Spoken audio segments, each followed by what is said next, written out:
Are you surprised to see this legal action against the founders of Archegos?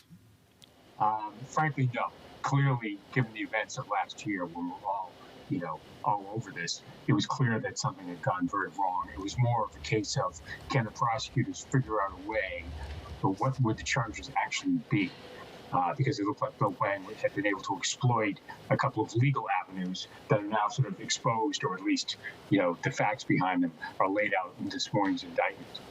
Greg, can we go through the charges? The quote here from federal authorities: an instrument of market manipulation and fraud. That's what they used the company for. The other allegation, they artificially inflated the portfolio from 1.5 billion to 35 billion. I'm not the expert here, you are, Greg. Explain to our audience when acquired leverage is illegal and when it's legal. Well, this goes to securities fraud and transparency with your counterparties and the people you're trading with. And it clearly was part of Bill Hwang's game to not let his counterparties, the banks he was dealing with, in on what he was doing with every other bank. So he was able to amass significant stakes in many companies without the marketplace in itself knowing. So there's a securities fraud charge related to his fraud on the entire marketplace. And of the 11 charges he's facing, there's a second securities fraud charge related to the counterparties he was dealing with. The banks, as you mentioned, Credit Suisse is reading this very closely right now, and a number of other people who got burned in that meltdown last year. So, Greg, when you talk about Credit Suisse and Nomura and others who are reading this very closely, what are they looking for? Are they looking for their own liability, or are they looking for an off-ramp, basically for a lawsuit or some other way to explain the losses? It's more of the latter, that, here now, and it still has to be proven these are just allegations, but, for the U.S. Attorney in Manhattan to bring these charges sort of justifies their position that they got burned. Not that they were bad or get fooled, but, this guy is, at least right now, has been made criminal charges that he filed against Bill Hwang. This will be of some support in the legal efforts they make to, limit the damage, or maybe try to get some. Right. There's a forfeiture allegation at the end, a forfeiture order at the end, to get whatever they can back. Greg, Mr. Hwang has enjoyed some quality time in Newark Federal Court in 2012. To be direct, he's left a trail of debris, of legal debris in Hong Kong and in America. Does his track record matter in these allegations to a judge? I'm not sure to a judge, but to a jury, if this guy's go to trial, the fact that this was laid out and clearly his misadventures with his fund 10 years ago, and how basically the SEC had shut him down, and so he was forced to run a family office. And then the description here in the indictment of how he used that family office to basically, deceive the marketplace and go well beyond what a family office should be, and extend it into an actual investment powerhouse. That will be part of the court case against him.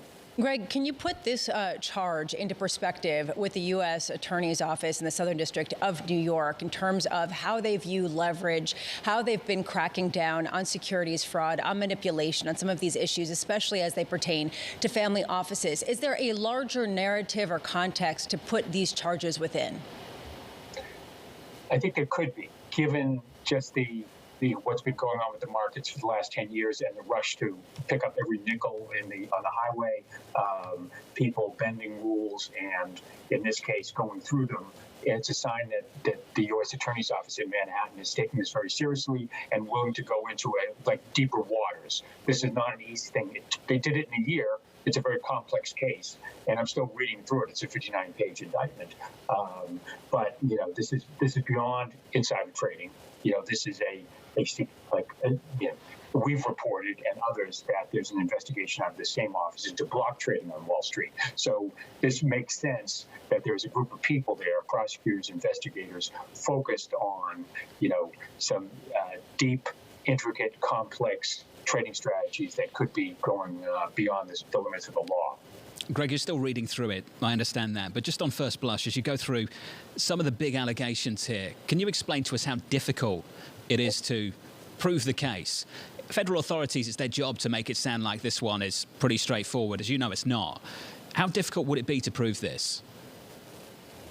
Well, I think in this case, you have the counterparties, a number of representatives of the banks who will confirm in court, provide witnesses to say, yes, we thought X, and in fact, it was Y. The problem with Bill Hwang is that he doesn't have a lot of allies here.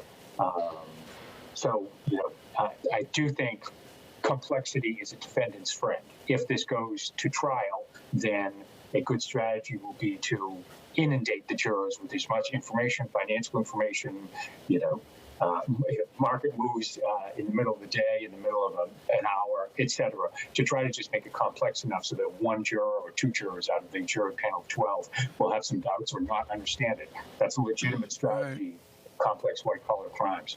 Greg, you are expert at the partition between criminal allegations and civil allegations. Is this action on 11 counts a symbol of how all these aggrieved parties are going to go after Mr. Hwang in the coming months and years? Yes, I'm pretty sure, because, again, you've got the power of the U.S. Attorney's Office. It's going to be at least a year or more till this goes to trial, if it does.